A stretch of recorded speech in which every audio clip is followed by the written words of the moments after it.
every aspect of transactional living, we seem to have to compromise with our principles. On the one hand, we have everything that we have learnt by way of ethics, and on the other, we have to give up so much of it, for example, to run a business profitably. Even if we decide to go the straight way, we end up fighting a system which seems an impossible task. How do we resolve this conflict, Swamiji? This kind of a conflict comes mainly because you have got an idea that moral values have no strength by itself. And immoral values are better. So many people have told me, Swamiji, why are you wasting this time like this? You come with me, we will together do a business, and your mission can run for the next 10 years, smuggling. You mean to say that I must give up my methods and go to smuggling so that I may serve the society? If you want only money, run after money with all immoral methods. But if you want to serve the society, even your businesses must be a source for serving the society. You be honest. In the beginning, the world will tease you. There will be a little sorrow, but you must have the guts to stand it. In the long run, you will always find Satyameva Jayade na anurdam. All the false values that are living in this country. Now, where is the country gone? The noble virtues and values that Mahatma Gandhi told you, where are they now? They thought that immediate help or benefit is better. They tried. And what happened? Think of the situation now in the country. You say that, no, this is the method of living, surviving. Is it not better that you don't survive, but you fight it against it? I expect my youth to fight for moral values and live in moral values. Youth have always complained about generation gap. This gap prevails in every generation.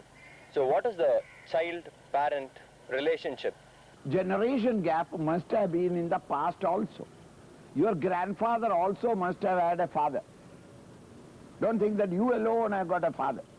Your father had a father, and that father also had a father. And it goes on back again to the very beginning of creation. In none of those areas we hear of generation gap. There must have been generation gap, because the world is changing, and the new child is a child or product of the new world. He has to orient with the new organization of the society, and the old values of the father can never be worked out. So when he is working out, there will be a clash. Nobody complained except your generation, this present teenager generation. Why is it so? They find that they are not ready to cope up with the new situations that have arisen. And they complain that the father generation is the cause for it. Here it is, the clash. This incompetency to face the external challenge is because of the mental dissipation. In no other generation the teenagers have been so much dissipated mentally. Worry, anxiety, immorality, vulgarity, excesses is never before. Therefore they had the mental stamina to face the problem, revolutionize the new situation or new system, to face the new problems. Today you have not got the guts. You know moral values, but you don't know how to apply it into the modern world. That is why the last question. You have not thought of what is the problem in my country. Why is it the society is so unhappy? For me, I feel that the society is unhappy. Why? Find out a solution and fight it out consistently. This is what all our forefathers have been doing, generation after generation. But in the present generation, somehow they find that the teenagers are capable of seeing the problem, but they are not able to cope up with it. In that despair, they scream against the father or the mother, and the earlier generation, father, mother, I meant earlier generation, and accuse that they are the cause for all these problems. All right, then how are you going to do it? They don't know. And in that utter despair, they become more immoral, more indulgent, and take to even drugs. More sensitive students take to drugs. Why? Just to slave it out. This is all escapism. This is not facing the world. So that through self-control and a little practice of concentration and mental application, you learn to develop the mental strength to face the problems. And such youngsters would be the spearhead of a movement which can recreate the new system which will accommodate the present problem. Swamiji, recently you had toured Taipei in Taiwan, and you had stated that there was an intense feeling of national pride. And you had also stated that this sense of national pride had contributed to the all-round development of that country. Unfortunately, Swamiji, this seems to be missing in our country. What would you suggest to inject this national pride in our country? This problem struck me also, because when I visited the parliament and discussed the matters and things like that, and went to a market and found everybody so industriously working, they have got such a pride and such a love for the country. Number one, the entire country was really a revolutionary country. Because a president who has been ejected out of, by Mao, from the mainland, came and started. No doubt the local people were very angry at that time, because they came back. The progress in the two generations is so fast that even those who have been natives there are now millionaires. So then everybody became enthusiastic. They have got a strong love for the country. When I thought that there is a strong country, and in my country that nobody has got any love for the country, so naturally I went to the educational department and checked up the textbooks. No doubt the textbooks are in Chinese, the local language, but I had to have an interpreter, and he gave me some idea or insight into the textbooks, and all the textbooks are full of the wondrous history of their country, the mighty people who built it up, and how they built it up, and also the examples from Japan, which is the nearest country, and contrasting it with the underdevelopment of China. It has been all brought out that these youngsters, by the time they come to the 10th class, they are very proud of their country, and they know that and detail why it is greater than all other countries. Then even they compete with the mainland. They call mainland China. Here, on the other hand, even a 10th grade student today, you call, 20% of the 10th grade students will not know who was Gandhiji or who was your Nehru. Who built it up nation is not known. I'm just telling you, I'm not talking about the great acharyas and rishis of old. I'm talking not of Ashoka that I'm talking, not the Indian history I'm talking, of the present generation. What you call as independence is all come from them, and yet we have not taught them. They know more about the Russian scientists than the Indian scientists. How can they have any pride in their country? They understand that all great men are outside India. India is a useless country. I have no... There is no pride. So that the textbooks must change. The angle in which you teach the children must change. They must be made to be proud of their country, proud of their culture, proud of their values of life. Japan has not changed and taken the American method of management. They have got their own management. Now the world is running after a Japanese method of management. What about the Indian method of management? We are still trying to follow American management methods, which is an utter failure in the country. Japanese management cannot be brought into India because Indians are not Japanese. We have to get the work from the people. There must be an Indian method of management. Thus there is a lot of anomaly. which our government has not thought of at this moment. They are not sensitive to understand it. They just go by day. They are not thinking in terms of 20 years after. What will be the condition of the cities? What will be the amount of traffic? What will be the amount, the number of children that will be coming out of the schools? And how many will be in the colleges? What will be the total educated people to whom we have to accommodate for them to get a decent job? We are not thinking in terms of that. We are thinking only next 5 years, next election. Thus 30, 40 years have gone. And today if you find that nobody has got any pride in the country, I don't blame them, because they have been 40 years, a whole lifetime, a whole generation has been spoiled with us. Gurudev, there is a feeling that one who is materially progressive cannot be spiritually rewarded. Yet one finds that nations like America and Japan resort to spiritual pursuits as and when the stress from the material world continues. Can spiritual heritage go hand in hand with material progress? Right.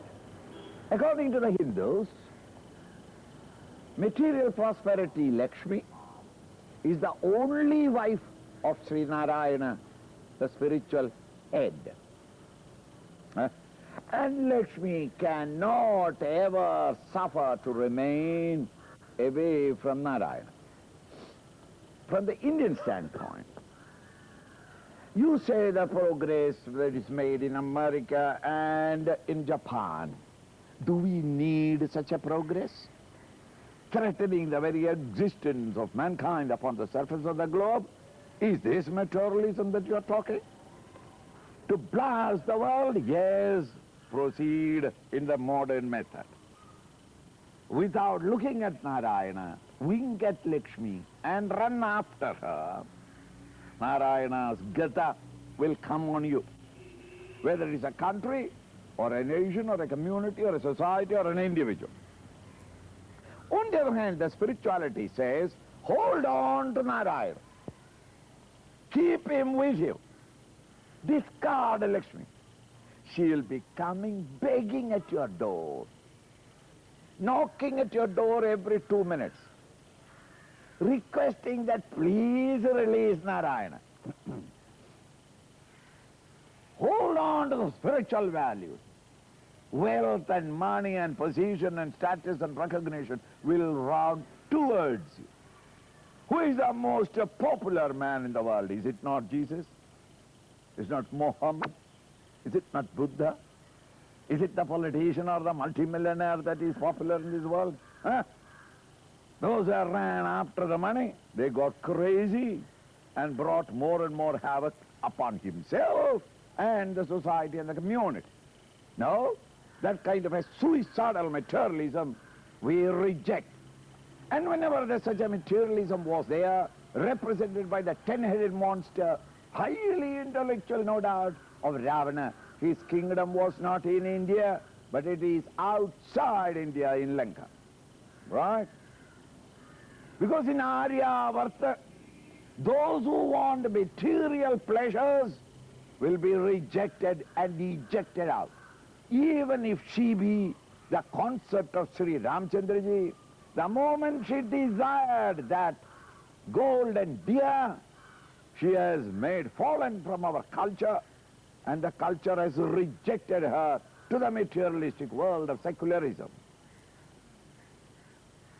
Poor Rama had to go. Why? She having reached there, she understood. Yeah, I made a mistake. So she took up to Naram Ram, continuously regretting the mistake he made, and went on, and Rama went there and brought her. So then the idea is that whether it is in Purana, whether it is in a mystic science, or whether it is in our scriptures, it is definitely said that hold on to the spiritual values. The real prosperity will come only through that. The Gita concludes in the last verse by saying that there must be effort on your part, but an Arjuna with a bow and arrow in hand, and Krishna together wherever it is. Spiritual values and effort in the society. So higher values of life and full effort in the world outside.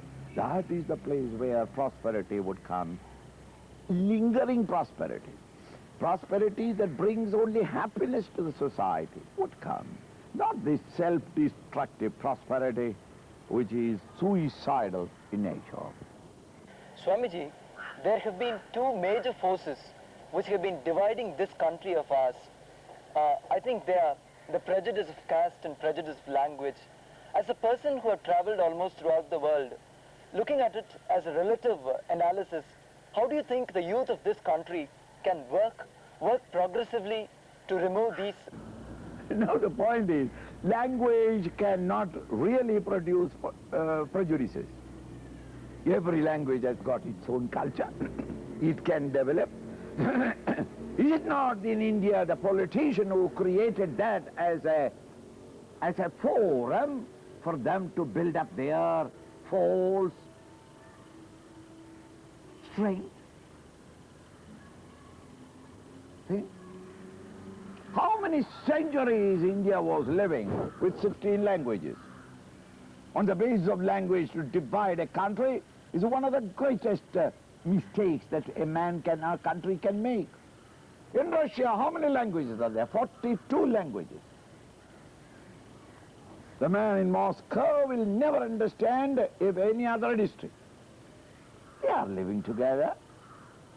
Western countries, I mean in Europe, how many languages? Those countries that are in between, like Switzerland, they learn 4 or 5 languages for their material self-sufficiency. They learn German, French, Italian, and the Swiss language. Every child learns 4 languages. You mean to say that they are collapsing? They have no understanding of science?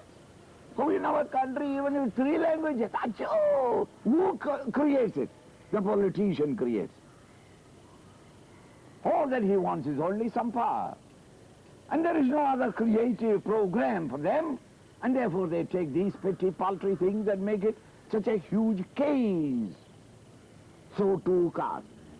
Which part of the world has not got various denominations? Caste by itself need not. But if you try to help one caste over the other, this is a policy, mistaken policy, all castes will start rising. I don't think that the caste system by itself is the cause for it, nor is it the situation in the country, language situation is the cause for it. But these are all held up by some illiterate leaders and make it into a very, very great thing. And if everybody starts it, no government will have the police force to control them all. Re-education is more important. Swamiji, you speak of lower levels of consciousness among people, which has caused a lot of national misery. What, in Swamiji's opinion, can be the most effective method of raising the level of consciousness in the masses? Mass prayer meetings is one of the methods. That is to say, large number of people lifting the mind towards the same concept. Today it has been, after 1,500 years of neglect, such a upliftment that cannot take place because they have no concept of what that great altar is. Therefore, the most practical thing would be, from the early stages of the schooling, the students must be given more and more textbook knowledge of the glory of the country. Let the country be the altar. Let everybody aspire for the glory of the country. They learn to respect and revere the past. From the past alone we can draw inspiration for the present. And in that inspiration we remold and recast the present tragic world into a more conducive and beautiful world of the future. Today we have no inspiration. We know that the present state is very ugly, but we have not got the energy or the strength or the stamina to fight with it and make it, remold it into a future. This energy man can get only from his past, whether it is an individual or a community or a nation. Without the knowing and understanding the past, You have no source of drawing your energies, your vitality, your abilities and capacities in order to face the present system, present unhappy situation, and remold it and recast it for a more beautiful future. Therefore, I think that the textbooks must change, more of historical sense must be given to the children, even by the time they leave the high schools, the 10+2. By the time they reach the college, they must have an understanding of the glory of the past, so that they must be able to lift their head and walk. Today, when you are seeing a Christian or Islam, the Hindu boy is bigger because he doesn't know how to answer their questions. If the majority in the society is thus ashamed of themselves and their country, how can there be any glorious goal? So once they come to appreciate and understand and the glory of their own country, that patriotism, that love for the nation can be a common goal.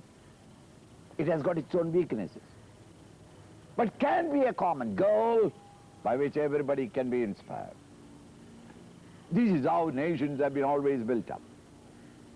In revolutionary times, in various great international wars, how did they whip up the enthusiasm of the entire country and a greater consciousness of their nation? It is always by giving them a historical past and then tell them the sorrows of the present. Everybody is ready now to make sacrifices in order to build the future.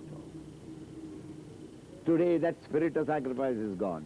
Everybody wants only to acquire. And therefore there is a rotten society, ashamed. Any sensible man will be ashamed to call themselves as an Indian today because of the dirt and the filth and the leprous lust for money and power and their own independent pleasures rather than the country. Nobody is ready to produce, to give to the country. Everybody wants to lynch it. This is not socialism. This is no ism at all. It is only mere tragedy. So then this kind of a thing from which to come out, there must be a goal. And once the goal is there, the consciousness increases. Mahatma Gandhi gave a goal. Freedom. Did it not raise the consciousness of the whole country? Who has got an eye on the future, but then he has no energy to work for it. Thank you very much.